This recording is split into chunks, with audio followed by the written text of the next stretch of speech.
Why Democrats still need Joe Biden. Joe Biden might look like a relic. He's an 80-year-old, white, establishment liberal leading an increasingly young, diverse and progressive party, which is why many journalists and even Democratic politicians often cast him as a purely transitional figure. But Biden has a key strength that keeps him relevant: his connection to non-college educated white Democrats. These voters not only make up the party's largest demographic bloc, but they also sit at the party's ideological center. If Democrats want to continue winning elections, they need to keep Biden, or someone else who can appeal to this group, in the spotlight. Democrats might be tempted to write off working-class white voters as lost to the GOP. But Democrats continue to win a substantial share of these voters. In fact, they gave Biden almost one-third of his total votes in 2020. Some of these voters are simply Gen Z progressives who haven't earned their diplomas yet. But many aren't. According to the 2022 Cooperative Election Study, a poll of more than 60,000 Americans, interviewed before and after the election, half of blue-collar white Democrats are 50 or older, and one-third said they were politically moderate. Biden, unlike many Democratic politicians, seems to understand this fact. He's constantly wooing non-college educated whites, emphasizing his roots in Scranton, Pennsylvania, and touting his connection to former President Barack Obama, who performed very well with non-evangelical, blue-collar white voters in 2008 and 2012. Biden has also carefully positioned himself as the negotiator between blue dog Democrats, true blue progressives, and even mainstream Republicans. And throughout his career, he has built a voting record that puts him squarely in the ideological center of the Democratic Party, roughly where white, blue-collar Democrats sit now. That's why Biden is still an essential leader for Democrats. He knows that if he bleeds just a few percentage points among blue-collar whites, Trump or Florida Governor Ron DeSantis might be able to gain the foothold the Republican Party needs to climb back into the White House in 2024. Biden's carefully crafted persona is meant to keep enough of them around to secure a second term.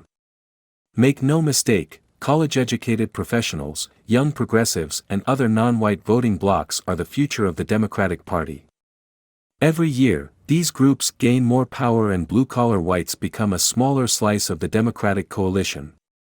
But the party has a long way to go before it can stop thinking about working-class white voters. For at least the next few presidential elections, Democrats will need to find politicians in the mold of Biden, or Obama, who can hold on to this demographic while still capitalizing on the nation's increasing diversity and educational attainment. If they don't, they'll lose touch with some of their core constituents, shed voters, and ultimately forfeit winnable elections to the GOP.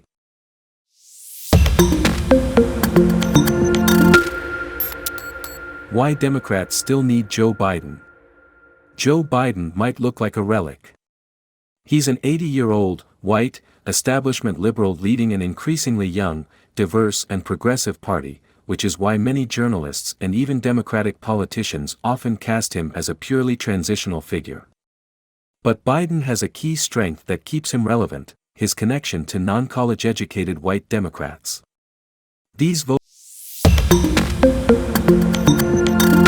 Biden lives in denial about family problems. But that's no way to govern. No father ever wants to believe the worst about his child.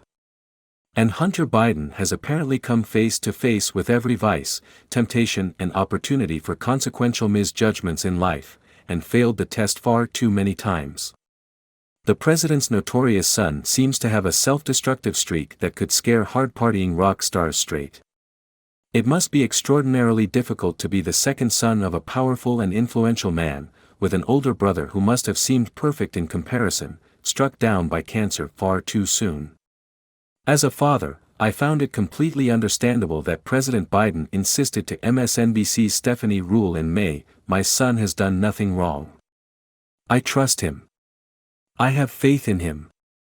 It impacts my presidency by making me feel proud of him." But what Biden said wasn't true. In fact, it was absurd. His son's dubious behavior was well known long before news broke this week of his plea deal with the Justice Department over unpaid taxes and illegal gun possession. Hunter Biden's 2021 memoir detailed his crack cocaine addiction. Also publicly aired, his long-running battle with a former stripper over child support matters involving their 4-year-old daughter, after his paternity was established in January 2020. Now, with the plea deal, the world knows he didn't pay more than $100,000 in taxes in both 2017 and 2018, and he lied on a form for a gun he bought in 2018 by denying he misused drugs. It's easy to understand a father's being in denial about his son's serious problems, but that doesn't make it responsible or right. It reflects a flaw that has long bedeviled Joe Biden and continues to during his presidency. In July 2019, New Yorker writer Adam Entis wrote a detailed profile of Hunter Biden, who was interviewed for the story. One anecdote concerned Biden's meeting with business partners in December 2013 in China, where he had joined his father, the vice president at the time, on a trip to meet Chinese President Xi Jinping. The episode illustrated the impenetrable wall of denial that surrounded Joe Biden and his son. As Entis reported, Biden's advisors worried that Hunter, by meeting with a business associate during his father's visit, would open the vice president to criticism that his son was exploiting their relationship for personal gain. Entis said former staffers told him they had been too intimidated to raise the issue with the vice president. One told the writer that everyone who works for him has been screamed at. Entis, others said that they were wary of hurting his feelings. One business associate told me that Biden, during difficult conversations about his family, got deeply melancholy, which, to me, is more painful than if someone yelled and screamed at me. It's like you've hurt him terribly. That was always my fear, that I would be really touching a very fragile part of him. For a moment, put aside what's going on with the Bidens right now. For years, people in their orbit, including members of the Obama administration, could see the problems around Hunter Biden, his shady business dealings, his reckless judgment, likely skewed by serious drug addiction. But Joe Biden didn't want to hear about it, as his advisors knew all too well. Again, it's understandable when parents can't face the truth about their children and prefer to live in a state of denial. Yet it could help explain why Joe Biden's younger brother, James, has been able to cash in on the family name for years, and why James, Hunter, and an array of other family members were recently revealed by the GOP-led House Oversight Committee to have received millions of dollars over the years from a motley collection of foreign companies and individuals. At some point, Biden needed to tell his family members, "You have to stop doing that. It is bad for you, bad for me and bad for the country," both to protect his own reputation and simply because it was wrong. It seems Biden has never been able to bring himself to do that.